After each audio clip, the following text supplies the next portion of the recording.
हिमालय की ऊंचाइयों में छिपी एक रहस्यमयी गुफा, जहां हर साल लाखों श्रद्धालु उस रहस्य की तलाश में आते हैं जो सृष्टि के आरंभ से ही अनसुलझा है। एक ऐसी गुफा जहां भगवान शिव स्वयं माता पार्वती को अमरता का रहस्य सुनाए थे। लेकिन ये सिर्फ एक कहानी नहीं है, ये एक यात्रा है, क्योंकि यहाँ हर कदम पर छिपा है रोमांच, रहस्य और अद्भुत चमत्कार। दोस्तों, ये कहानी है अमरनाथ गुफा की, जो कई लोगों ने कहा कि उन्होंने केवल वहाँ बर्फ नहीं देखे, उन्होंने अपनी आत्मा को देखा है। क्या सचमुच अमरनाथ गुफा के भीतर कोई ऐसी शक्ति काम कर रही है जिसे न विज्ञान समझ पाया है और न ही धर्म पूरी तरह विख्यात कर पाया है? ये कोई साधारण गुफा नहीं है, यह हिमालय की बर्फीली गोद में स्थित मौन तपस्विनी की तरह खड़ी है। हर वर्ष जब सावन की पहली बूंद गिरती है तो लाखों श्रद्धालु उस तरफ आगे बढ़ते हैं, उस स्थल की ओर जहां महादेव खुद माता पार्वती को अमर कथा सुनाए थे। लेकिन यह यात्रा केवल आस्था की नहीं है, इसके पीछे एक ऐसा रहस्य है जिसे आज तक कोई पूरी तरह से नहीं समझ पाया है। दोस्तों, अमरनाथ की गुफा वह स्थान है जहां काल भी रुक जाता है। मान्यता है कि यहाँ बर्फ का शिवलिंग हर वर्ष स्वयं आकार लेता है। पूर्णिमा से अमावस्या तक वह धीरे धीरे बढ़ता है और फिर उसी रहस्यमयी ढंग से घटता है। अब सवाल उठता है कि क्या यहाँ श्रद्धा है या सचमुच कोई अदृश्य शक्ति इस प्रक्रिया के पीछे काम करती है? जब कोई व्यक्ति इस गुफा में प्रवेश करता है तो ऐसा लगता है मानो समय ठहर गया हो। बर्फ की बूंदों की टपकन, भीतर पसरा सन्नाटा और असहनीय ठंड, यह सब मिलकर एक ऐसा अलौकिक वातावरण रचते हैं जैसे लगता है शिव स्वयं वहाँ उपस्थित हैं। पौराणिक कथा के अनुसार भगवान शिव माता पार्वती को यहाँ अमर कथा सुनाए थे, लेकिन यह कथा किसी साधारण स्थान पर नहीं कही गई थी। शिव जी पूरे ब्रह्मांड से हटकर केवल इस गुफा को चुने थे ताकि कोई भी अन्य जीव इसे न सुन सके। शिव जी अपने वाहन नंदी को त्यागे, चंद्रमा को खुद से अलग किए, सर्पों को दूर किए और पंच तत्वों से बने गणों को भी दूर किए, यहाँ तक कि गणेश जी को भी बाहर छोड़ दिए थे।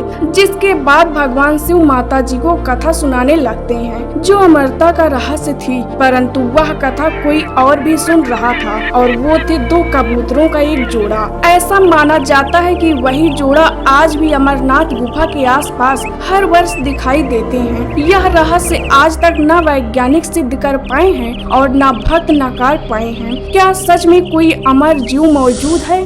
2014 में एक वैज्ञानिक दल ने अमरनाथ में एक विशेष तापमान संवेदनशील कैमरा लगाए थे। उन्होंने ये रिकॉर्ड किया कि रात के समय जब तापमान -20 डिग्री तक गिर जाता है तब भी शिवलिंग के आसपास की बर्फ सामान्य से अधिक ठंडी पाई जाती है। यह विज्ञान के लिए अजीब था, क्योंकि जब हवा और बर्फ दोनों ही एक जैसे तापमान में हों तो शिवलिंग के आसपास की बर्फ अधिक ठंडी कैसे हो सकती है? कुछ मान्यताओं के अनुसार यहाँ शिवलिंग धरती के केंद्र से निकलने वाली किसी ऊर्जा से निर्मित हुआ है। यहाँ कोई साधारण बर्फ नहीं, यह चेतना है जो केवल उन लोगों को दिखाई देती है जिनका मन शुद्ध होता है। साधु संतों का मानना है कि यह शिवलिंग स्वयंभू है और इसके दर्शन मात्र से ही जीव के जन्मों की प्यास बुझ जाती है। वे कहते हैं कि अमरनाथ की गुफा एक शक्ति का केंद्र है, एक ऊर्जा चक्र है। वहीं दूसरी ओर कुछ लोगों का यह भी मानना है कि गुफा के अंदर एक गुप्त सुरंग मौजूद है जो दूसरे लोग जाता है। कुछ रिपोर्ट की माने तो 1962 में भारतीय सेना ने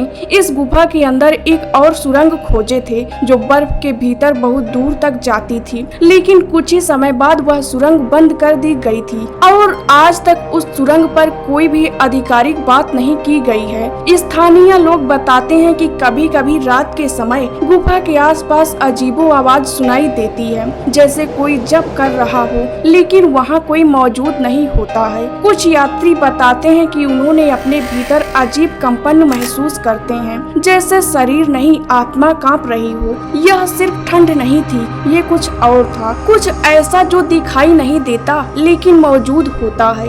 दोस्तों, शिव पुराण में लिखा गया है कि जो व्यक्ति अमरनाथ की यात्रा करता है वह जन्म और मृत्यु के चक्र से मुक्त हो जाता है, लेकिन इसके लिए सिर्फ शरीर का शुद्ध होना नहीं बल्कि मन और आत्मा से भी शुद्ध होना जरूरी है। एक पुरानी कथा बताती है कि कभी एक व्यक्ति रात के अंधेरे में चोरी छिपे अमरनाथ गुफा में घुस गया था। सुबह होते ही वह गुफा के बाहर पड़ा मिला, न कुछ बोल रहा था न कुछ देख पा रहा था। उसकी आंखें खुली हुई थी मगर वो इस लोक को नहीं देख पा रहा था, किसी और ही दुनिया को देख रहा था। कहते हैं कि अमरनाथ गुफा किसी साधारण स्थान पर नहीं है बल्कि ब्रह्मांड की अनंत ऊर्जा के केंद्र पर स्थित है, जहाँ सृष्टि की चेतना सघन होकर एक बिंदु पर एकजुट होती है। वहाँ पहुँचने का मतलब है उस ऊर्जा के सामने खड़े होना जो तुम्हारी आत्मा का सच उखाड़ देती है। दोस्तों, हर साल की जाने वाली अमरनाथ यात्रा सिर्फ एक धार्मिक रस्म नहीं होती, वो एक कठिन परीक्षा होती है। पथरीले रास्ते, बर्फीली हवाएं, ऑक्सीजन की कमी और मौसम का क्रूर रूप, सब कुछ जैसे शिव स्वयं परख रहे हों कौन सच में तैयार है उस दर्शन के योग्य है। लेकिन जो इस परीक्षा को पार कर जाता है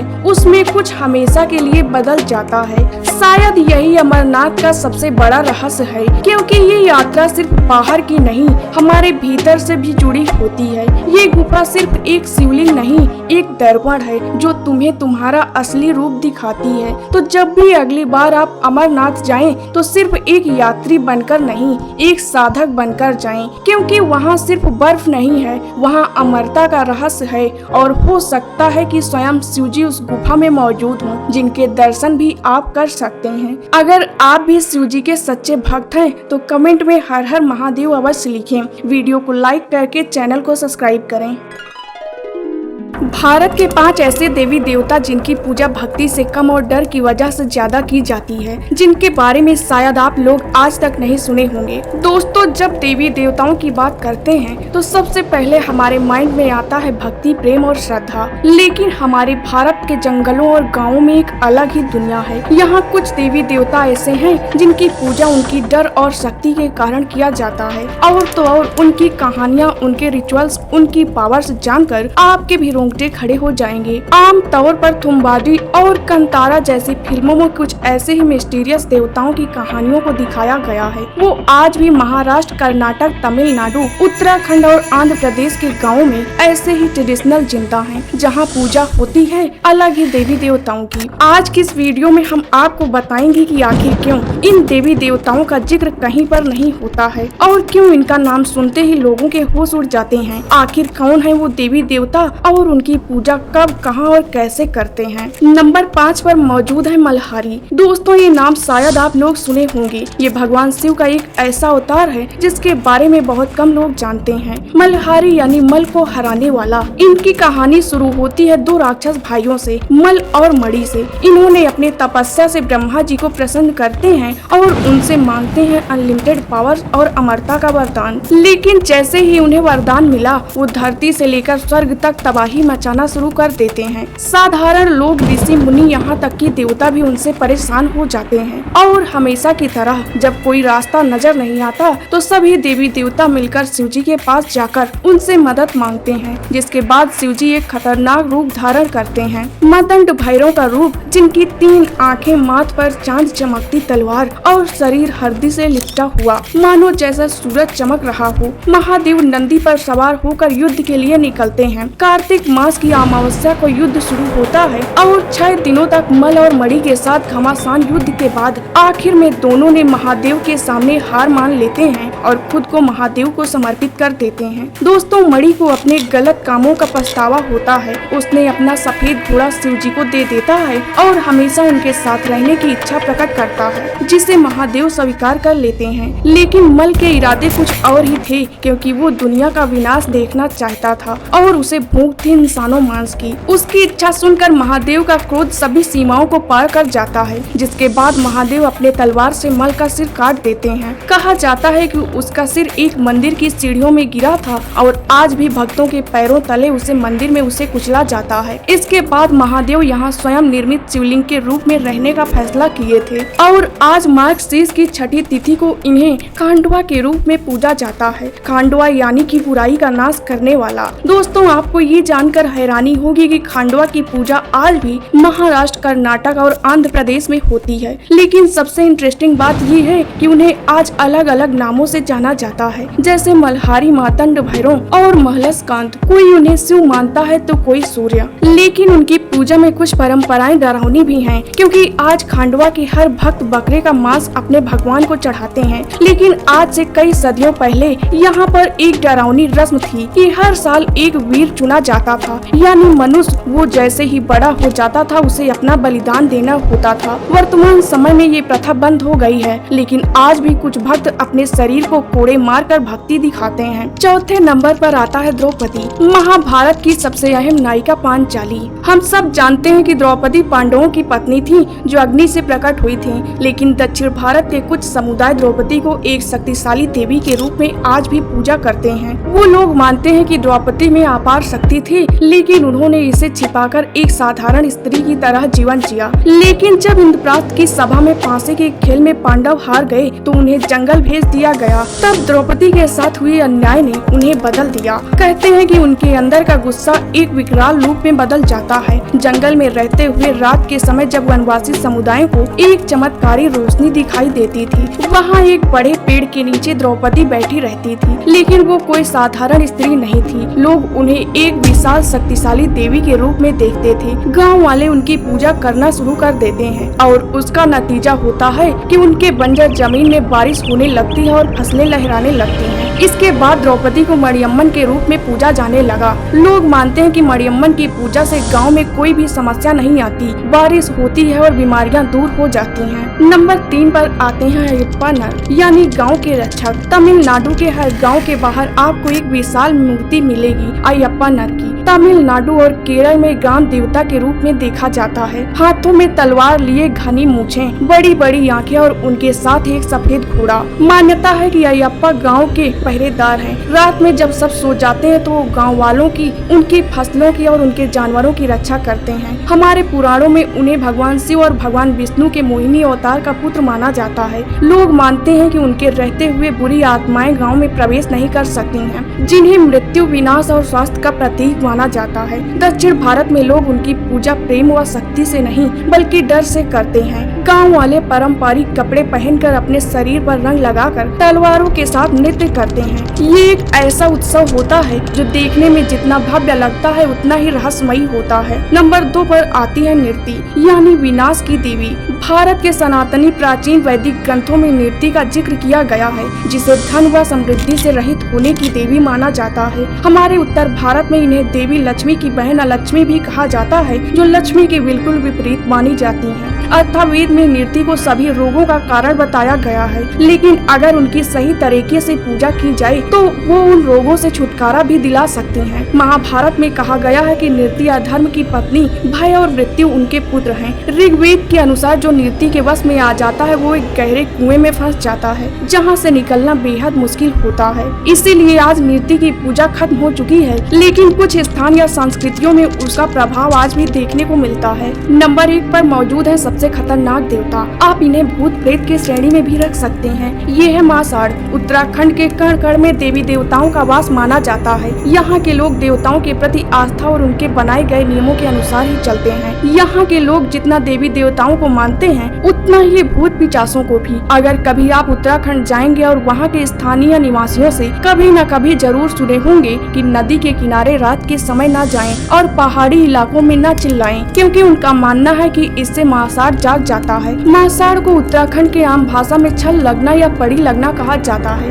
ये एक उग्र प्रकृति की भयंकर प्रेत आत्मा होती है। इनके विषय में कहा जाता है कि ये उन युवाओं की प्रेत आत्मा होती है जो अकाल मृत्यु को प्राप्त होते हैं। इन्हें नदियों के एक संगम से लेकर दूसरे संगम तक आदिवासी माना जाता है। ये लड़कियों और छोटे बच्चों को ज्यादा पीड़ित करते हैं। इनके जागृत होने पर व्यक्ति गंभीर रूप से अस्वस्थ हो जाता है। व्यक्ति का मानसिक संतुलन बिगड़ जाता है, जिस पर दवा का कोई असर नहीं होता है और इनसे मुक्ति पाना भी काफी कठिन होता है। लेकिन आपको जानकर हैरानी होगी कि उत्तराखंड के कई सारे इलाकों में इसके आज भी मंदिर बनाए गए हैं और वहाँ इनकी पूजा अर्चना भी की जाती है। कई लोग मासाड़ को देवता मानते हैं और उन्हें पहाड़ों का रक्षक भी कहते हैं। ऐसे और इन्फॉर्मेटिव वीडियो देखने के लिए वीडियो को लाइक करके चैनल को सब्सक्राइब करें।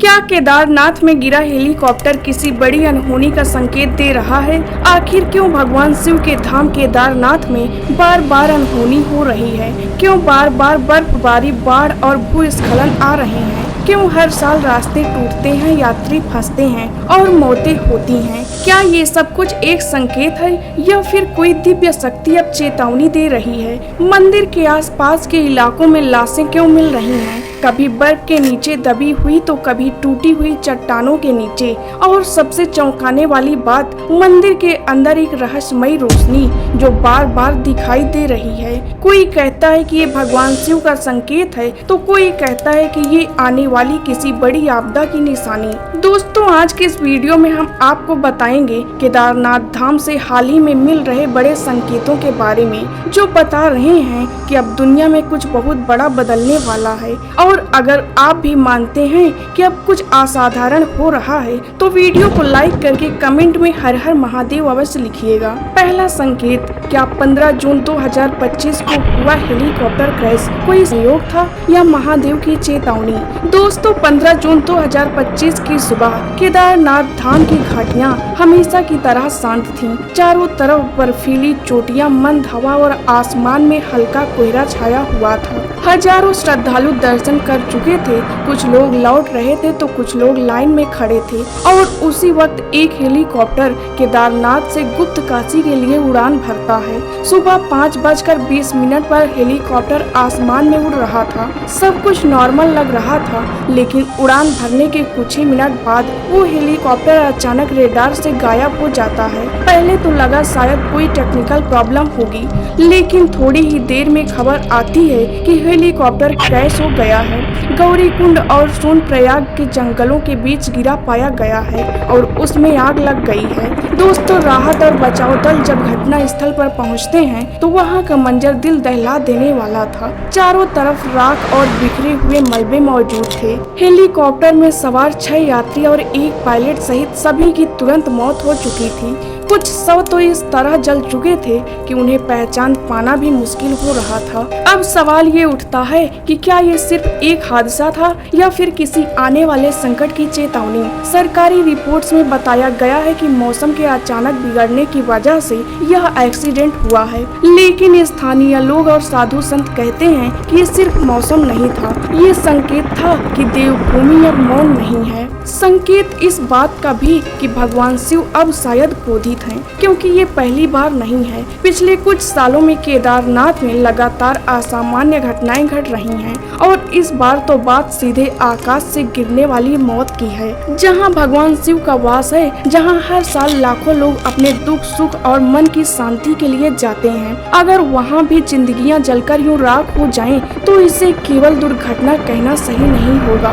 दूसरा संकेत है बिना मौसम के बारिश, अचानक बाढ़ और मंदिर के आसपास बादल का फटना। केदारनाथ धाम एक ऐसी जगह जो धरती पर स्वर्ग कहलाती है, जहां हर कदम पर शिव की मौजूदगी महसूस होती है। लेकिन अब वहां का मौसम बहुत ही बदल चुका है। जहां मई और जून में धूप निकलती थी, अब वहां अचानक काले बादल छा जाते हैं। तेज बारिश के साथ ओले गिरने लगते हैं और भूस्खलन शुरू हो जाता है। 3 जून 2025 को केदारनाथ मंदिर के बिल्कुल पास एक बादल फटा और कुछ ही मिनटों में पूरी घाटी में पानी का सैलाब उतर आया। पैदल चलने वाले रास्ते टूट गए, कुछ जगहों पर पुल बह जाते हैं और दर्जनों श्रद्धालु फंस जाते हैं। स्थानीय लोगों ने बताया कि ऐसी बारिश हमने पहले कभी नहीं देखी। ये साधारण नहीं था। हेलीकॉप्टर की मदद से फंसे हुए श्रद्धालुओं को निकाला गया, लेकिन सवाल ये है कि आखिर ये सब बार बार केदारनाथ में ही क्यों हो रहा है? मौसम विभाग की रिपोर्ट कहती है कि हिमालय क्षेत्र में क्लाइमेट पैटर्न बदल रहे हैं, लेकिन साधु संत और तपस्वी कुछ और ही कहते हैं कि भगवान शिव अब शांत नहीं है। इसीलिए अब धरती का संतुलन बिगड़ चुका है, क्योंकि प्रकृति शब्दों से नहीं घटनाओं से बोलती है। तीसरा संकेत है मंदिर के अंदर दिखाई देने वाली एक रहस्यमयी रोशनी। क्या ये कोई दिव्य चेतावनी है या कोई अलौकिक शक्ति जो जाग चुकी है? दोस्तों, केदारनाथ धाम मंदिर का इतिहास हजारों साल पुराना है, जहाँ पत्थरों के बीच बसी एक ऐसी शक्ति जो सिर्फ देखी नहीं महसूस की जाती है। हर साल लाखों लोग वहाँ जाकर दर्शन करते हैं। मंदिर के अंदर का वातावरण हमेशा एक अलौकिक आध्यात्मिक ऊर्जा से भरा हुआ रहता है। लेकिन पिछले कुछ महीनों में भक्तों और पुजारियों ने एक अजीब चीज नोटिस किए हैं। रात के समय जब मंदिर के कपाट बंद हो जाते हैं और चारों तरफ अंधेरा छा जाता है, तब मंदिर के अंदर अचानक एक रहस्यमयी रोशनी दिखाई देती है। न वो बिजली की है, न वो किसी दीपक की। ये रोशनी कभी हल्की नीली होती है तो कभी सफेद चमकदार, जैसे कोई अदृश्य शक्ति रोशनी के बीच खड़ी हो। कई श्रद्धालुओं ने उस रोशनी की वीडियो बनाकर सोशल मीडिया में भी डाले हैं। पुजारी कहते हैं कि हमने वर्षों से इस मंदिर की देखरेख करते हैं, लेकिन ऐसा पहले कभी नहीं हुआ। अब सवाल ये है कि क्या ये कोई तकनीकी गड़बड़ी है या फिर कोई अदृश्य शक्ति अब खुद को प्रकट कर रही है। ना कोई इंसान, ना कोई मशीन, सिर्फ एक दिव्य ऊर्जा जो खुद को प्रकट कर रही है। कुछ वैज्ञानिक इसे इलेक्ट्रोमैग्नेटिक डिस्चार्ज कह रहे हैं, लेकिन वही वैज्ञानिक कह रहे हैं कि ऐसा होना किसी पुराने मंदिर में उस ऊंचाई पर जहां किसी विद्युत स्रोत का संपर्क नहीं है। दोस्तों, क्या ये सिर्फ एक संयोग है या भगवान शिव का संकेत कि अब कुछ जाग चुका है, कोई शक्ति जो अब और चुप नहीं रहना चाहती। इस बारे में आपकी क्या राय है, कमेंट करके जरूर बताइएगा। ऐसे और इन्फॉर्मेटिव वीडियो देखने के लिए वीडियो को लाइक करके चैनल को सब्सक्राइब करिए। क्या यह मंदिर स्वयं महादेव की इच्छा से प्रकट हुआ था या पशुपतिनाथ में आज भी शिव किसी रूप में विराजमान है? और क्या यहाँ आने मात्र से पापों का नाश हो जाता है? दोस्तों, नेपाल की राजधानी काठमांडू में स्थित पशुपतिनाथ मंदिर सिर्फ एक मंदिर नहीं, बल्कि आध्यात्मिक ऊर्जा और चमत्कारी घटनाओं का केंद्र है। यह स्थान न केवल श्रद्धालुओं को बल्कि इतिहासकारों और वैज्ञानिकों को भी चौंकाता रहा है। क्या सच में यह मंदिर स्वयंभू है या फिर इसे किसी राजा द्वारा बनवाया गया था? और क्या शिवलिंग के 4 मुख स्वरूप सृष्टि के 4 युगों से जुड़ा हुआ है? मंदिर के गर्भगृह में आम लोगों का प्रवेश क्यों निषेध है? क्यों यहाँ की आरती मंत्रों का कंपन पूरे वातावरण को दिव्य बना देता है? और क्या ये सच है कि जब भी नेपाल किसी संकट में होता है तब मंदिर से पहले ही संकेत मिलता है? दोस्तों, आज की इस वीडियो में हम आपको बताएंगे पशुपतिनाथ मंदिर के उन रहस्यमयी गलियारों और प्राचीन कथा के बारे में जिसमें इतिहास, धर्म और विज्ञान के आधार पर खोजे गए उन रहस्यों को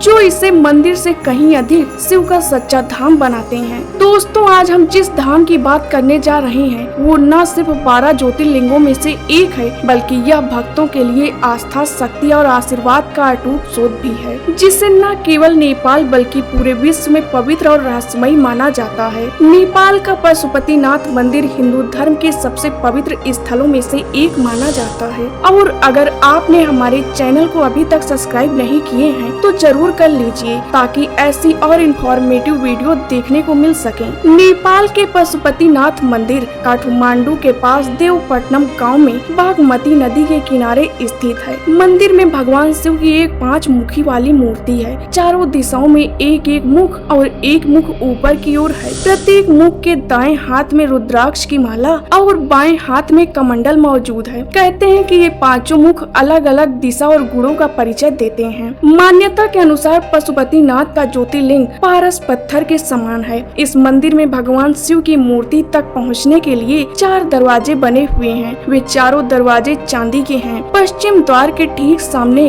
नंदी की विशाल प्रतिमा मौजूद है, जिसका निर्माण पीतल से किया गया है। इस परिसर में वैष्णव और शैव समुदाय के कई प्राचीन मंदिर और प्रतिमाएं मौजूद हैं। पशुपतिनाथ मंदिर को शिव के 12 ज्योतिर्लिंगों में से एक माना जाता है और केदारनाथ मंदिर का आधा भाग भी कहा जाता है। ये मंदिर हिंदू और बौद्ध वास्तुकला का एक मिश्रण है। यह मंदिर लगभग 264 हेक्टेयर क्षेत्र में फैला हुआ है, जिसमें 518 मंदिर और स्मारक सम्मिलित हैं। मंदिर की 2 स्तरीय छत का निर्माण तांबे से किया गया है, जिस पर सोने की परत चढ़ाई गई है। मंदिर वर्गाकार के चौतरे पर बना हुआ है, जिसकी आधार से शिखर तक की ऊंचाई 23 मीटर है। दोस्तों, मंदिर परिसर के भीतर 2 गर्भगृह मौजूद हैं। भीतरी गर्भगृह वह स्थान है जहां शिव की प्रतिमा स्थापित है, जबकि बाहरी गर्भगृह एक खुला गलियारा है। भीतरी गर्भगृह में मौजूद मंदिर और प्रतिमाओं में से वासुकी नाथ मंदिर, उन्मत्ता भैरव मंदिर, सूर्य नारायण मंदिर, कीर्ति मुख भैरव मंदिर, बुधा नीलकंठ मंदिर, हनुमान मूर्ति और 184 शिवलिंग प्रमुख रूप से शामिल हैं, जबकि बाहरी परिसर में राम मंदिर, विराट स्वरूप मंदिर, 12 ज्योतिर्लिंग और 15 शिवालयों के साथ गुहिलेश्वर मंदिर के दर्शन किए जाते हैं। दोस्तों, पशुपतिनाथ मंदिर के बाहर आर्य घाट स्थित है। पौराणिक काल से ही केवल इसी घाट के पानी को मंदिर के अंदर ले जाने की मान्यता है। पशुपतिनाथ का अर्थ होता है जीवन का स्वामी। इस मंदिर की काफी सख्त परंपराएं भी हैं, जिसके अनुसार गैर हिंदू भक्तों को बागमती नदी के दूसरे किनारे से ही मंदिर को देखने और दर्शन करने की अनुमति होती है। इस मंदिर के दर्शन के लिए भारत ही नहीं बल्कि विदेशों से भी असंख्य यात्री और पर्यटक काठमांडू पहुंचते हैं। इस मंदिर को 1979 में विश्व धरोहर में सम्मिलित किया गया था। पशुपतिनाथ मंदिर काठमांडू का सबसे पुराना हिंदू मंदिर माना जाता है। इस मंदिर की उत्पत्ति पूर्व वैदिक काल की मानी जाती है। माना जाता है कि यह लिंग वेद लिखे जाने से पहले ही स्थापित हो गया था। नेपाल महात्म्य और रेवखंड पर आधारित स्थानीय कथा के अनुसार वाराणसी में देवताओं के स्वामी भगवान शिव निवास करते थे। शिव जी की महिमा पूरे त्रिलोक में विख्यात थी और उनके बिना वाराणसी अधूरी सी लगती थी। लेकिन एक दिन भगवान शिव वाराणसी छोड़कर हिमालय की ओर चल देते हैं। देवताओं को जब ये बात पता चलती है वो चिंतित हो उठते हैं और शिव को वापस लाने का उपाय खोजने लगते हैं। भगवान शिव चलते चलते नेपाल की पावन बागमती नदी के किनारे आ पहुँचते हैं। वहाँ एक घना जंगल था जिसे मृग स्थली कहा जाता था। शिव जी भी वहाँ एक हिरण का रूप धारण करते हैं और गहरे ध्यान में लीन हो जाते हैं। जब देवताओं को ये बात पता चलती है कि शिव जी वहाँ मौजूद हैं, तो वो भी उनके पास पहुँचते हैं और उनसे विनती करने लगते हैं कि महादेव कृपया वाराणसी लौट आइए, आपके बिना वह नगरी अधूरी सी लगती है। लेकिन भगवान शिव अब हिमालय की इस पावन भूमि को छोड़कर नहीं जाना चाहते थे। उन्होंने एक लंबी छलांग लगाते हुए नदी के दूसरे किनारे पहुंच जाते हैं। इस दौरान उनकी सिंह के 4 टुकड़े हो जाते हैं और यहीं पर भगवान शिव चतुर्मुखलिंग के रूप में प्रकट हो जाते हैं। तभी से यह स्थान पशुपतिनाथ के नाम से भी प्रसिद्ध हो जाता है। वहीं दूसरी कहानी महाभारत काल से जुड़ी हुई है। कहा जाता है कि कुरुक्षेत्र की लड़ाई के बाद अपने ही बंधुओं की हत्या करने की वजह से पांडव बेहद दुखी हो गए थे। उन्होंने गोत्रवध किए थे। वे अपनी करनी पर पछता रहे थे और खुद को अपराधी महसूस कर रहे थे। इस दोष से मुक्ति पाने के लिए वे भगवान शिव की खोज में निकल पड़ते हैं। लेकिन शिव जी नहीं चाहते थे कि जो पाप वो किए हैं उनका प्रायश्चित उन्हें इतनी आसानी से मिल जाए। जब पांडव शिव जी के पास पहुँचते हैं तो शिव जी एक बैल का रूप धारण करके भागने लगते हैं, परंतु पांडव उन्हें पहचान लेते हैं और उनका पीछा करते हैं। इस दौरान भगवान शिव जमीन में लुप्त होने लगते हैं। तब पांडव उनका पैर पकड़ लेते हैं और जब वह पुनः प्रकट होते हैं तो उनके शरीर के टुकड़े अलग अलग स्थानों पर बिखर जाते हैं। नेपाल के पशुपतिनाथ में उनका मस्तिष्क गिरता है, केदारनाथ में उनका कुबड़ मिला, तुंगनाथ में बैल के आगे के टांगे गिरती हैं, मध्य माहेश्वर में नाभि वाला भाग गिरता है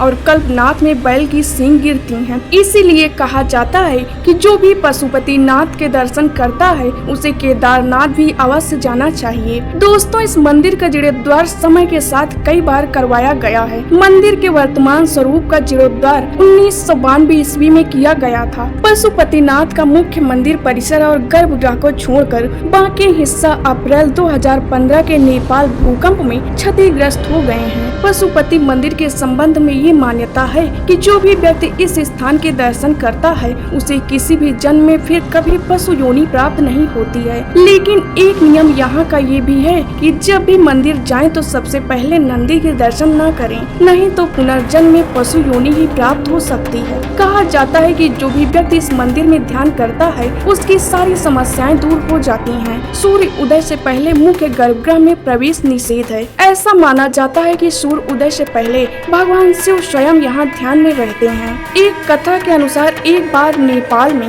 भीषण भूकंप आया था जिसमें पूरा क्षेत्र हिलने लगा था। उस समय मंदिर भी हिलने लगा और उसके गिरने का खतरा हो गया था। तभी मंदिर में स्थापित नंदी की मूर्ति से एक तेज प्रकाश निकलता है, जिसके बाद भूकंप पूरी तरह से खत्म हो जाता है। स्थानीय भक्तों का मानना है कि यह भगवान शिव की कृपा थी जो नंदी नंदी मंदिर को बचा लिए। महाशिवरात्रि के दिन इस मंदिर में सबसे बड़ा उत्सव मनाया जाता है। इस दिन पूरे मंदिर को लाखों दीपों से सजाया जाता है। रात भर भगवान की आराधना होती है और भजन कीर्तन चलता रहता है। हजारों श्रद्धालु गंगा स्नान के बाद मंदिर में दर्शन के लिए आते हैं। साधु संत मंदिर परिसर में विशेष साधना करते हैं और इस दिन शिवलिंग पर विशेष भस्म आरती भी की जाती है, जो अत्यंत शक्तिशाली मानी जाती है। पशुपतिनाथ से जुड़े कुछ ऐसे रहस्य जो आपको भी हैरान कर देंगे। उनमें से एक है मंदिर में सालों से जलने वाली अखंड ज्योति। ये ज्योति एक तरह से भगवान शिव के उपस्थिति का प्रतीक भी मानी जाती है। ये ज्योति 24 घंटे 365 दिन जलती रहती है। ये ज्योति मंदिर के वातावरण में अद्वितीय दिव्यता और शांति का संचार करती है। ये भी कहा जाता है कि इस अखंड ज्योति को देखकर व्यक्ति के जीवन के सभी संकट दूर हो जाते हैं और उनकी आत्मा को शांति मिलती है। ऐसे और इंफॉर्मेटिव वीडियो देखने के लिए वीडियो को लाइक करके चैनल को सब्सक्राइब करें।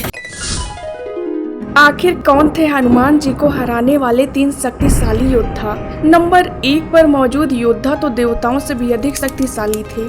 हनुमान जी, जिनकी शक्ति मात्र से बड़े बड़े योद्धा घुटने टेक देते हैं, जिनके पराक्रम और अद्वितीय बल की कहानी हम सब अनगिनत बार सुने हैं। कहते हैं कि महादेव के अंश अवतार हनुमान जी बहुत ही शक्तिशाली हैं, जिन्हें हराना नामुमकिन था। लेकिन ऐसे ही कुछ दुर्लभ अवसर आए जब महाबली हनुमान जी को भी ये हार स्वीकार करने पर विवश होना पड़ा। तो आखिर कौन थे वो 3 योद्धा जिन्होंने इस असंभव कार्य को भी संभव करके दिखाया? क्या ये हनुमान जी की हार थी या उनकी अद्भुत विनम्रता और नीति का प्रमाण? क्या हनुमान जी अपनी मर्जी से हारे थे या सच में उन्हें हरा दिया गया था? चलिए विस्तार से जानते हैं। नंबर 3 पर आते हैं लव और कुश। पद्म पुराण के पाताल खंड अध्याय 123 के अनुसार एक समय जब प्रभु श्री राम के अश्वमेध का घोड़ा लव कुश के आश्रम में पहुंच गया तो लव ने उस घोड़े को बांध लिया। इसी कारण से लव कुश की श्री राम की सेना के साथ युद्ध शुरू हो गया था। कहते हैं कि उसी युद्ध के दौरान कुश और शत्रुघ्न जी का आपस में मुकाबला हुआ, जिसमें कुश ने अपने द्वारा शत्रुघ्न जी को पराजित करके उन्हें बेहोश कर दिए थे। वहीं शत्रुघ्न जी को गिरा हुआ देखकर सूरत वहां आए और कुश के पास पहुंचकर अनेकों बाण चलाए, पर कुश ने एक भयंकर बाण हाथ में लिया, जिसके छूटते ही वो बाण मौत का रूप लेकर सूरत की छाती को भेद गया और सूरत मूर्छित होकर गिर पड़े। सूरत के गिरने पर कुश को विजय हुई। तभी हनुमान जी एक विशाल वृक्ष उखाड़ लेते हैं और उस वृक्ष को कुश की छाती पर फेंक के मारते हैं। उसी वृक्ष की चोट खाकर कुश अपनी माता को याद करते हुए धनुष पर अमोघ सहारा अस्त्र रखा। उस भयंकर अस्त्र को देखकर हनुमान जी प्रभु श्री राम का ध्यान किए, लेकिन इतने में उनकी छाती पर उस अस्त्र का करारी चोट पड़ी, जिसके लगते ही हनुमान जी मूर्छित होकर जमीन पर गिर पड़े थे। इसके बाद कुश ने वानर राज सुग्रीव को भी वरुण पास में बांध लिए और इस तरह कुछ सुग्रीव पर भी विजय पा लेते हैं। उसी समय लव ने भी कुशकल, अंगद और नीलमणि और अन्य राजाओं को हराकर रणभूमि में विजय पाते हैं। वे दोनों भाई महाबली हनुमान जी और सुग्रीव जी को बांधकर आश्रम ले जाते हैं। जैसे ही वो दोनों भाई आश्रम पहुंचते हैं, वहां माता सीता हनुमान जी और सुग्रीव जी को देखकर पहचान लेती हैं और अपने पुत्रों से उन्हें छोड़ने की आज्ञा देती हैं और उन्हें बताती हैं कि पुत्र ये दोनों बड़े वीर और बलवान हैं। ये वीर हनुमान जी हैं जिन्होंने रावण की पूरी लंका को भस्म कर दिए थे। माता सीता अपने पुत्रों को डांटते हुए कहती कि ये जो तुमने किया है वो सही नहीं है और जिस घोड़े को तुम बांधे हो वो तुम्हारे पिता का ही है। जाओ उस घोड़े को खोल दो और अपने बड़े भाई हनुमान जी और सुग्रीव जी से माफी मांगो। इसके बाद हम बात करते हैं नंबर 2 में मौजूद शक्तिशाली योद्धा की। दोस्तों, वो कोई और नहीं बल्कि भरत थे।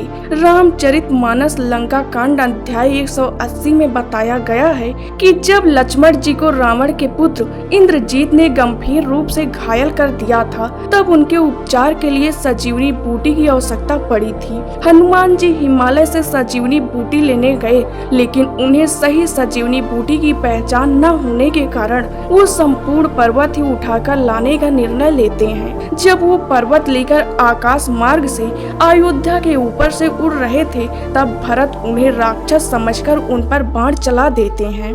बाण लगते ही हनुमान जी राम नाम लेते हुए मूर्छित होकर गिर पड़ते हैं। राम नाम सुनकर भरत हनुमान जी के पास आते हैं और हनुमान जी को देखकर उन्हें उठाने का प्रयास करते हैं, लेकिन वो जागते नहीं हैं। जिसके बाद भरत जी उदास होकर मन से कहते हैं कि यदि रघुनाथ जी मुझसे प्रसन्न हो तो हनुमान जी की पीड़ा रहित हो। और ये शब्द सुनते ही हनुमान जी श्री राम की जय कहते हुए उठकर बैठ जाते हैं। और जब हनुमान जी सारी बात भरत को बताते हैं तो भरत को और भी ज्यादा पछतावा होता है। और इसके बाद भरत कहते हैं कि हनुमान तुम पहाड़ सहित मेरे बाण में बैठ जाओ, जिससे मैं तुम्हें जल्द से जल्द श्री राम जी के पास पहुंचा दूंगा। तब हनुमान जी सोचते हैं कि ये तीर मेरे वजन उठा नहीं पाएगी। जिसके बाद हनुमान जी भरत से कहते हैं मैं आपका आशीर्वाद लेकर तुरंत चला जाऊंगा। ऐसे कहकर आज्ञा लेकर हनुमान जी वहां से प्रस्थान कर जाते हैं। और इसके बाद तो आप सभी जानते हैं कि किस तरह हनुमान जी लक्ष्मण जी की जान बचाए थे। लेकिन अब हम बात करते हैं नंबर 1 पर मौजूद योद्धा की, जो देवताओं से भी अधिक शक्तिशाली थे। पौराणिक कथा के मुताबिक एक बहुत बड़े तपस्वी हुआ करते थे, जिनका नाम मच्छिंद्रनाथ था। वे भगवान राम के परम भक्त थे।